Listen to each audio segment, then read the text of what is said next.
Hola chicos, en este video vamos a ver algo muy pequeño sobre crisis cambiarias, ¿sí? Que básicamente consiste en que las economías sostienen tipo de cambio fijo, o sea, deciden fijar el valor de su moneda respecto a la divisa en un valor fijo, y vamos a ver por qué motivos se puede salir de esa paridad establecida y cómo eso lleva a diferentes tipos de crisis. Sobre esto hay muchísima literatura que seguramente la van a ampliar en materias más avanzadas de la carrera, pero en todo caso, si les interesa alguno de estos temas, nos pueden avisar y les recomendamos algunos papers más específicos, ¿sí? Nosotros, por ahora, solo nos basamos en el capítulo 20 de Gregorio, ¿sí? Donde se explican la intuición de los principales motivos desarrollados en la literatura para poder explicar estos fenómenos, ¿sí? Pero de vuelta, si les interesa, les puedo compartir algunos artículos más aplicados y desarrollados. Entonces, ¿qué nos dice la evidencia empírica? Existe abundante evidencia empírica de que hay y hubieron países que sufrieron crisis de balanza de pagos, ¿sí? Y esas crisis de balanza de pagos suelen terminar con fuertes aumentos del tipo de cambio, ¿sí? Con fuertes devaluaciones. Por ejemplo, la crisis del sistema monetario europeo del 92, la asiática del 97, la rusa del 99, la brasilera del 99 y la nuestra en el 2001. ¿Sí? La nuestra también tuvimos otra en el 82. Bueno, ¿cuáles son los factores que desencadenan esas crisis? Existe una primera clasificación, sí que se separan tres tipos de modelos. Modelos de primera generación, de segunda y de tercera. Los modelos de primera generación hacen foco en, sostienen que la base de la crisis está en la inconsistencia de las políticas y el desequilibrio fiscal. ¿Sí? Entonces son los recurrentes déficits fiscales, que ahora lo vamos a ver, financiados con emisión monetaria, los que terminan con el abandono los que fuerzan, digamos, el aumento del tipo de cambio y el desencadenamiento de la crisis. Por otro lado, los modelos de segunda generación ponen el foco en que la economía tiene ciertas fragilidades, ¿sí? El sistema tiene ciertas fragilidades que hacen que se llegue a fuertes recesiones, y estos modelos sostienen diferentes tipos de equilibrios, o dos equilibrios, digamos. Es un modelo con equilibrios múltiples, ya lo vamos a ver. Y los modelos de tercera generación también hacen foco en fragilidades, pero del tipo financiero, y también abren la posibilidad a la existencia de equilibrios múltiples. Sí, si vemos un poquito más la evidencia empírica para países de Latinoamérica, esta tabla es de Martín Rapetti, un profesor de la UBA que da una materia sobre estabilización en la maestría en economía, y él preparó esta tablita de resumen donde muestra aquellos países de Latinoamérica que decidieron tener anclaje cambiario, es decir, que fijaron su tipo de cambio como política de estabilización y que terminaron con diferentes tipos de crisis, ¿sí? Tenemos tipos de crisis bancarias, es decir, financiera, de deuda pública, es decir, default, digamos, y cambiaria, ¿sí? Abandono del tipo de cambio. Acá tenemos, por ejemplo, si buscamos Argentina, la crisis del 82 y la crisis del 2001. ¿Sí? Y bueno, fíjense también Chile, Uruguay, México, Brasil, Ecuador, Uruguay, Venezuela. Bueno, fíjense en el caso de Argentina, en los dos casos tuvo los tres tipos de crisis, ¿sí? Bancaria, default y cambiaria. Bueno, eso como para que puedan ver un poco más de evidencia empírica. En todo caso, si les interesa un poco más, de nuevo me avisan y les paso los artículos. Pasamos a los modelos entonces. Nosotros, como le dije, vamos a ver simplemente la intuición, no vamos a estudiar ningún paper en particular. Los modelos de primera generación entonces surgen a partir de las crisis que tuvieron los países latinoamericanos en la década del 80, ¿sí? Las crisis de la deuda. La intuición de estos modelos es que el gobierno decide fijar el tipo de cambio y para ello cuenta con un determinado stock de reservas que le sirven de respaldo, ¿no? Para esa paridad cambiaria. Y el gobierno incurre en recurrentes déficits fiscales y los financia a partir de la emisión monetaria, ¿sí? Ahora vamos a ver que es emite a partir de la expansión del crédito interno, ¿sí? Y el público, suponiendo que el nivel de actividad no cambia, ¿no? El público no desea esa moneda doméstica, entonces cambia esa moneda doméstica por divisas, y de esa forma el Estado, el gobierno, como se comprometió a mantener el valor del tipo de cambio, esos excesos de demanda de divisas los cubre con reservas, y de esa forma gradualmente se va reduciendo el stock de reservas. Y en cierto momento eventualmente podría llegar un día en el que ese stock de reservas sea tan pequeño que ya no sea posible mantener la paridad, que no sea posible ya defender el valor del tipo de cambio. Y si existen inversores especuladores, se darán cuenta de ello, ¿sí? Y van a atacar, es decir, van a querer comprar todas las divisas que puedan, o todas las reservas, antes de que ocurra ese momento, y eso va a provocar la devaluación y la crisis. ¿Sí? Ahora vamos a ver un poquitito más con un gráfico este modelito. Entonces, estos modelos en definitiva sostienen que la base de la crisis es la inconsistencia de la política fiscal y su financiamiento vía la emisión monetaria. ¿Sí? Eso tiene que quedar claro. Entonces vamos a ver una versión simplificada, muy simplificada, de estos modelos de primera generación utilizando el modelo ISLM. ¿Sí? Vamos a suponer para eso que el producto es constante, que el nivel de precio es igual a 1, que los precios crecen, los precios internos crecen una tasa equivalente a la tasa de crecimiento del tipo de cambio. Vamos a suponer perfecta movilidad de capitales, vamos a suponer que el multiplicador monetario es igual a 1, ¿sí? Entonces la base y la oferta monetaria van a ser iguales, y vamos a suponer que el tipo de cambio está fijo. Entonces, bajo esos supuestos, podemos analizar este modelito, de esta forma. Fíjense, dado los supuestos que hicimos antes, si analizamos el equilibrio en el mercado monetario, que sería oferta monetaria igual a demanda de dinero, tendríamos que la demanda de dinero, digamos, no hace falta que pensemos que depende del producto, porque suponemos que el producto es constante, ¿sí? Así que tenemos una oferta de dinero igual a una demanda de dinero que depende de la tasa de interés. A su vez, esa tasa de interés debería ser igual a la tasa de interés del resto del mundo, ¿sí? Porque tenemos perfecta movilidad de capitales y tipo de cambio fijo. Y entonces tendríamos una oferta de dinero igual a una demanda de dinero que depende de la tasa de interés internacional. ¿Sí? Y donde a su vez esa oferta de dinero es igual a la base monetaria, porque suponemos que el multiplicador monetario es igual a 1. Entonces, en definitiva, podemos sostener que el equilibrio en el mercado monetario lo podemos sintetizar a partir de esta expresión, que nos dice que la oferta monetaria y la base es igual a la demanda de dinero que depende de la tasa de interés del resto del mundo, y donde esa oferta y base son iguales a las reservas más el efectivo, que en este caso sería el crédito interno. ¿Sí? Entonces, vamos a suponer entonces que el gobierno estableció un valor para el tipo de cambio, que es este E raya. Fíjense acá en este gráfico tenemos graficado el tipo de cambio respecto al tiempo, ¿sí? Su evolución en el tiempo. Al principio estaba fijo entonces. Fija el tipo de cambio el gobierno, ¿sí? Y el gobierno tiene déficit fiscal y lo financia expandiendo el crédito interno, ¿sí? A partir de la emisión monetaria. Todo lo que es evolución de los agregados monetarios lo tenemos acá abajo, ¿sí? Fíjense, esta es en principio la oferta y la base, y esta es su composición, el crédito interno que va creciendo porque el gobierno se financia con crédito interno, con emisión monetaria, y esta es la evolución de las reservas. ¿Sí?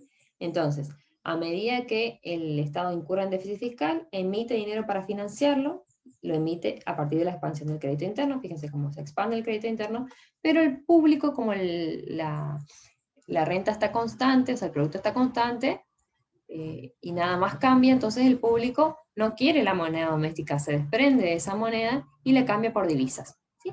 Y esto implicaría un aumento de la demanda de divisas, por lo tanto el tipo de cambio tendería a irse hacia arriba, pero como el Estado se compromete a mantener el valor del tipo de cambio, entonces el Estado aumenta la oferta de divisas para mantener el valor del tipo de cambio. Ese aumento de la oferta de divisas implica una caída permanente de las reservas. ¿Sí? Por eso vemos en este gráfico que caen permanentemente las reservas a la par del aumento del crédito interno.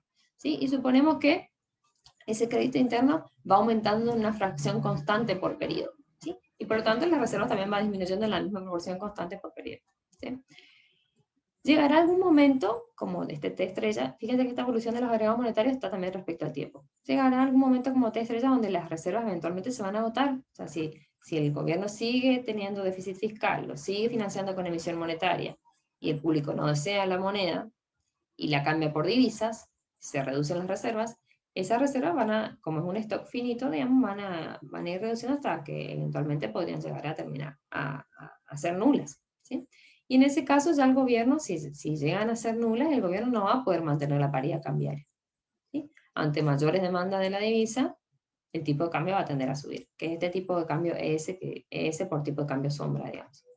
¿Sí? Entonces, si suponemos si hacemos el supuesto de la neutralidad monetaria, que lo habíamos visto en las clases de teoría cuantitativa, ¿sí? Que según este supuesto, según la ecuación, digamos, la ecuación nos dice que el tipo de cambio es igual a la oferta monetaria por la velocidad media de circulación del dinero sobre el índice de precios del resto del mundo por la renta, que la suponemos fija. ¿Sí? Entonces, esto nos estaría indicando que si la oferta y la base monetaria aumentan de forma constante por periodo, el producto está constante, la velocidad media de circulación de dinero es constante y los precios del resto del mundo son constantes, entonces el tipo de cambio va a tener que aumentar en la misma proporción y también el nivel de precios va a tener que aumentar en la misma proporción. ¿Sí? O sea, la tasa de crecimiento del tipo de cambio, de los precios y de la oferta monetaria van a ser iguales. Entonces, ¿eso qué quiere decir?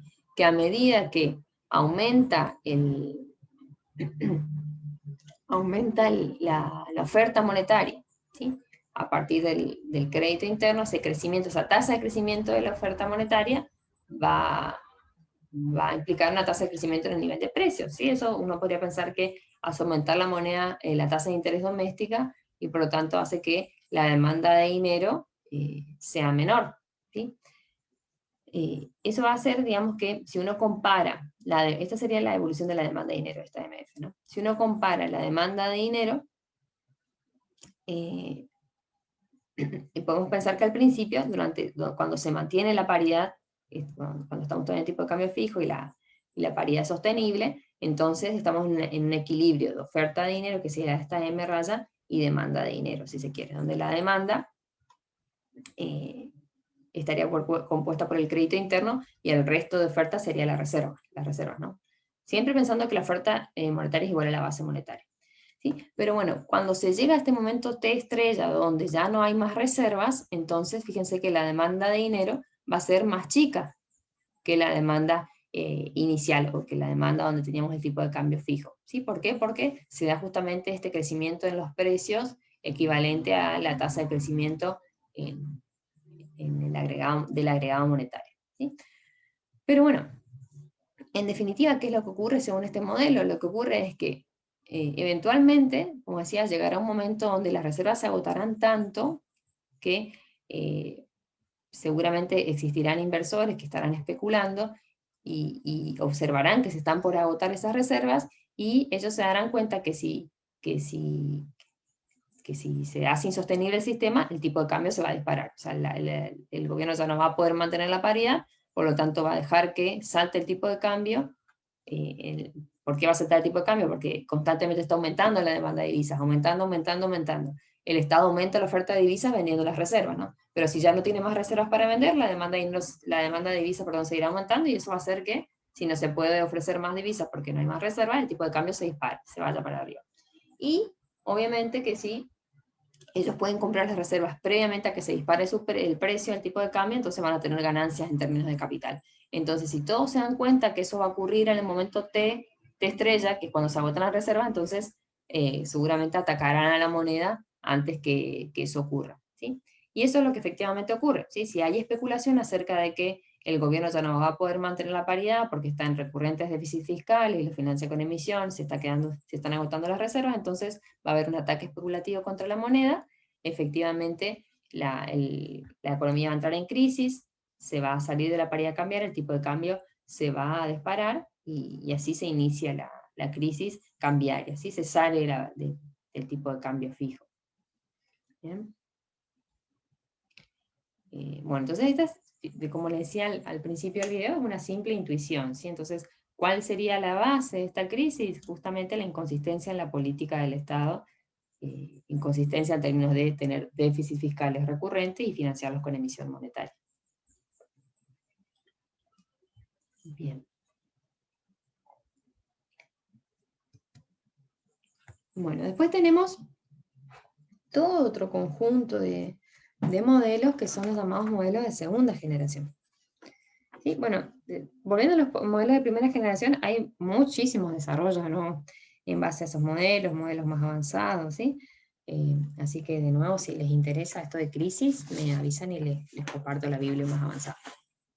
Ahora sí, entonces, respecto a los modelos de segunda generación, estos modelos surgen a raíz de las crisis del sistema monetario europeo en el 92. O sea, lo que se vio es que el primer conjunto de modelos surgió porque habían países que justamente tenían esa característica de tener recurrentes déficits fiscales, ¿sí? Y tipo de cambio fijo, y bueno, y luego llegaban a una crisis de balance de pagos que se salía con una devaluación, ¿no?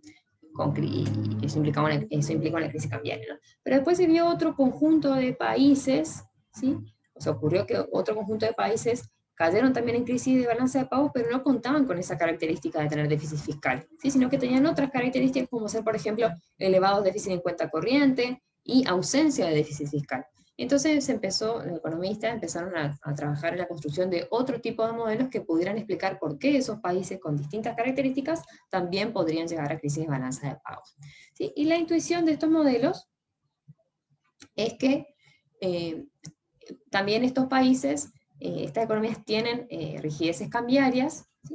O sea, fijan el tipo de cambio nominal, por lo tanto tienen rigideces cambiarias en el tipo de cambio real, y eso puede llegar a que el tipo de cambio real se aprecie, ¿sí? Digamos, si está fijo el tipo de cambio nominal y caen los precios del resto del mundo o aumentan los precios internos, entonces eso hace que el tipo de cambio real se aprecie, ¿no?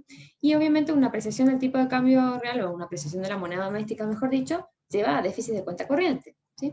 Entonces, esos déficits de cuenta corriente pueden no ser un grave problema si no son muy elevados, si no se dan por mucho tiempo, o si existe financiamiento externo que permita financiarlos, valga la redundancia, y por lo tanto no tener déficit de balanza de pagos, ¿no?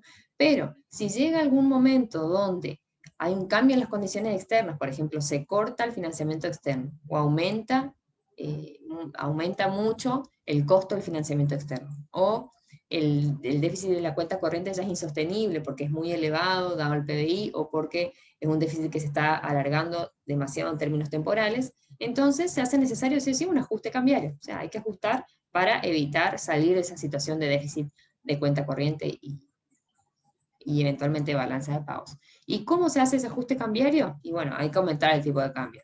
Y si el tipo de cambio está fijo, la única forma de aumentar el tipo de cambio real es que los precios internos, los precios domésticos, crezcan más lento que los precios externos, ¿sí? Dada la definición de tipo de cambio real. ¿Y cómo se llega a esto, ¿sí? A que los precios internos crezcan más lento que los externos? Se llega a través de contracciones del nivel de actividad, ¿sí? Es decir, se llega a partir de recesiones. Bueno, y en ocasiones, o sea, bueno, entonces esto implica que se apliquen políticas de diferentes índoles para contraer el nivel de actividad y de esa forma disminuir el ritmo de crecimiento de los precios internos. A veces también se observa que se decide, para que no se tenga que abandonar el tipo de cambio fijo, se decide elevar la tasa de interés con el objetivo de que los individuos quieran volver a entrar a invertir esa economía, o que los activos domésticos vuelvan a ser atractivos para los inversores externos, y de esa forma también poder cubrir un poco el déficit de cuenta corriente. Pero en ocasiones ese aumento de la tasa de interés lo que hace es dejar implícito un riesgo de depreciación, ¿sí? Si la tasa de interés doméstica es más alta que la tasa de interés del resto del mundo, entonces eso tiene implícito un riesgo de depreciación, como ya lo vimos antes en la paridad descubierta de la tasa de interés, ¿sí? Entonces, en ese contexto de resección y especulación respecto a la depreciación, hace posible que, o es evidencia de que hay un posible abandono del tipo de cambio, ¿sí? Y hace que sean posibles los ataques especulativos. Pero aquí es donde en estos modelos se abre la posibilidad de que existan dos equilibrios, ¿sí? O existe la posibilidad de equilibrios múltiples. Un equilibrio donde el tipo de cambio termina siendo sostenible, ese tipo de cambio fijo, mientras que los individuos crean que ese tipo de cambio es sostenible, entonces las tasas de interés son bajas y la economía no termina en una crisis. Y otro equilibrio donde el público espera una devaluación, las tasas de interés se elevan con el objetivo de no cambiar la paridad cambiaria, como les explicaba antes, y finalmente la crisis termina ocurriendo, ¿sí? Y bueno, y según estos modelos, en definitiva, y al final, si el sistema está muy frágil, ¿sí? Si hay recurrentes déficit de cuenta corriente, y estos no pueden financiarse con fondos externos, y las condiciones internas no mejoran, o sea, si la recesión se profundiza, la caída de la actividad se profundiza, entonces lo más probable es que se termine en el equilibrio del tipo 2, ¿sí? Y que termine ocurriendo la crisis, ¿sí? Que se salga del tipo de cambio fijo, se devalúe y bueno, transcurra, y que sería una crisis cambiaria, ¿no? Y todo lo que esto podría acarrear. Entonces esos son los modelos de segunda generación, muy también de nuevo explicados de forma muy resumida. Y para terminar, tenemos los modelos de tercera generación que hablan de la posibilidad de crisis cambiarias y financieras. Entonces, estos modelos están motivados por las crisis asiáticas, sobre todo del 97. La intuición que está por detrás es que, bueno, las economías también son economías que decidieron fijar el valor tipo de cambio, ¿sí? Y son economías donde los bancos y las empresas se endeudan en dólares, ¿sí? Y los bancos obviamente prestan al interior de su economía en moneda doméstica, ¿sí? Entonces tienen pasivos en dólares, pero tienen activos en moneda doméstica, y las empresas se endeudan en parte también en moneda extranjera, y la mayor parte de sus ingresos es en moneda doméstica. Entonces, si eventualmente llegara a ocurrir una devaluación por X razón, entonces ahí tendríamos un problema, porque el sistema bancario y las empresas sufrirían por un lado un descalce de moneda, ¿sí? Es decir, como les decía antes, los pasivos están en moneda extranjera y sus activos en moneda doméstica. Entonces, tendrían un problema para afrontar el valor de sus deudas, ¿sí? Y esto podría llevar a un colapso del sistema bancario, ¿sí? Es decir, a una crisis financiera. Y por otro lado, hay que agregar que los bancos en general también suele agregarse un descalce en cuanto a los plazos, ¿sí? ¿Qué quiere decir esto? Digamos que los bancos se endeudan en plazos que son relativamente más cortos a los plazos que otorgan para los préstamos que brindan, ¿sí? Pues, tal vez brindan préstamos para hacer inversiones en el largo plazo, pero ellos se endeudan en el corto plazo. Entonces ahí también tienen un descalce financiero que hace todavía más insolvente al sistema bancario. Pero bueno, en este tipo de modelos, ¿por qué entonces podría ocurrir la crisis? ¿Sí? Dadas estas características. Y las explicaciones son básicamente dos. Por un lado, por la posible existencia de una corrida bancaria, ¿sí? Donde por corrida bancaria entendemos a que todos los individuos acuden a los bancos, retiran sus depósitos en moneda doméstica y los convierten a moneda extranjera, ¿sí? Y acá también, respecto a las corridas bancarias, tenemos un equilibrio múltiple posible. Por un lado, un equilibrio 1 donde todo el mundo confía en que el sistema financiero es sólido, confía en que van a poder, si quisieran, retirar sus depósitos y no tendrían problemas, es decir, confían en la capacidad del sistema y en que éste no va a colapsar, ¿sí? Efectivamente el sistema es sólido y entonces no ocurre la corrida bancaria. Y por otro lado tenemos un equilibrio 2 donde los individuos en general dudan de la capacidad del sistema, entonces sí, tienen dudas de que el sistema pueda resistir a que ellos retiren sus depósitos y por lo tanto, efectivamente la corrida ocurre, y se entra en crisis. ¿Sí? Son como dos equilibrios muy opuestos.